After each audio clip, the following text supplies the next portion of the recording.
Salut à tous! Dans cette vidéo, je vais vous présenter mon kit pour démarrer les feux. Il faut d'abord savoir qu'il n'y a pas de bon ou mauvais kit. Chaque personne va avoir un kit différent qui répondra à ses propres besoins. Pour ma part, ça fait 2 ans que j'utilise ce kit, donc au fil du temps, j'ai fait quelques changements qui répondaient mieux à mes besoins. Je me suis rendu compte qu'il y avait du matériel dont je ne me servais pas, ou au contraire que j'avais besoin de choses qui ne se trouvaient pas dans mon kit. Lorsque vous préparez un kit, il y a plusieurs critères à prendre en compte. Le plus important pour moi, c'est de se familiariser avec l'équipement. Pour cela, la seule chose à faire est de sortir dans les bois et tester votre matos. Le deuxième critère va être la légèreté. J'ai vu d'autres vidéos sur le net et il y avait des gens qui mettaient le plus de matériel possible pour être sûr de ne pas en manquer. Faut vraiment pas faire ça puisque de 1, votre kit sera toujours sur vous ou dans votre sac à dos, donc s'il pèse plusieurs kilos, vous risquez de vous fatiguer très vite. Mais surtout, c'est que c'est inutile d'avoir 10 briquets ou 5 pierres à feu, il suffit d'en avoir une bonne que vous savez bien utiliser et ça suffira. Un autre critère est de pouvoir démarrer un feu dans les pires conditions. Et pour ça, encore une fois, la seule chose à faire est de sortir et essayer de démarrer un feu sous la pluie avec du bois trempé. Une des plus grosses erreurs pour moi, c'est de ne pas prendre assez d'amadou et de privilégier uniquement les sources d'étincelles. Je veux dire par là les outils qui permettent de démarrer un feu, comme le briquet, la pierre à feu et les allumettes. Bien évidemment, il faut ces outils-là, mais sans amadou, je vous garantis que vous ne pourrez pas démarrer un feu avec une pierre à feu dans un endroit où il a plu pendant des semaines. Bon, j'ai assez parlé, je vais maintenant vous présenter mon kit.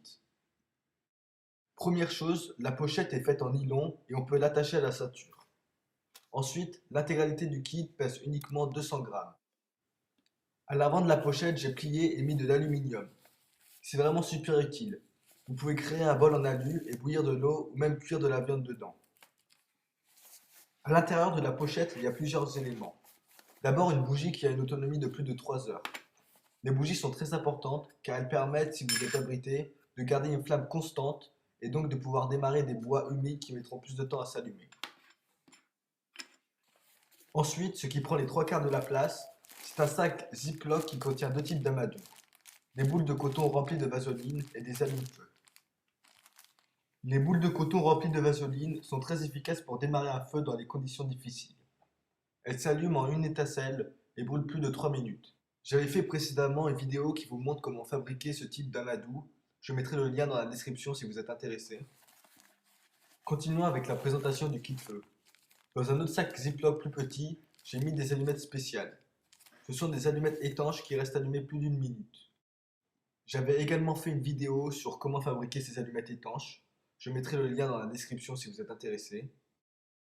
Le problème étant qu'elles prenaient trop de place dans la boîte d'origine, j'ai décidé de couper un grattoir et de mettre quelques allumettes dans un sac plus petit et étanche.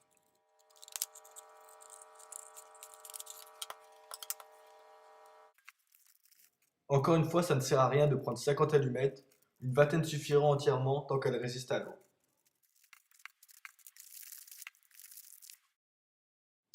Continuons. Un outil que j'utilise beaucoup est la pierre à feu. J'hésitais entre plusieurs modèles à mettre dans le kit, mais finalement j'ai pris le plus petit.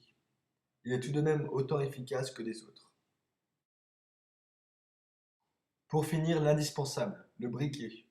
Je ne vois même pas l'intérêt de vous expliquer pourquoi il fait partie de mon kit. Le briquet est très efficace pour démarrer des feux dans des bonnes conditions, mais il a quand même des défauts.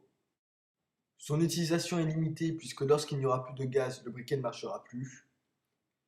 Il sera également inutile s'il tombe dans l'eau, donc ne comptez pas uniquement sur le briquet pour démarrer tous vos feux. Voilà pour ce qui est de la présentation de mon kit feu. Je répète encore une fois que ce type de kit me convient très bien, mais qu'il ne conviendra peut-être pas à tout le monde.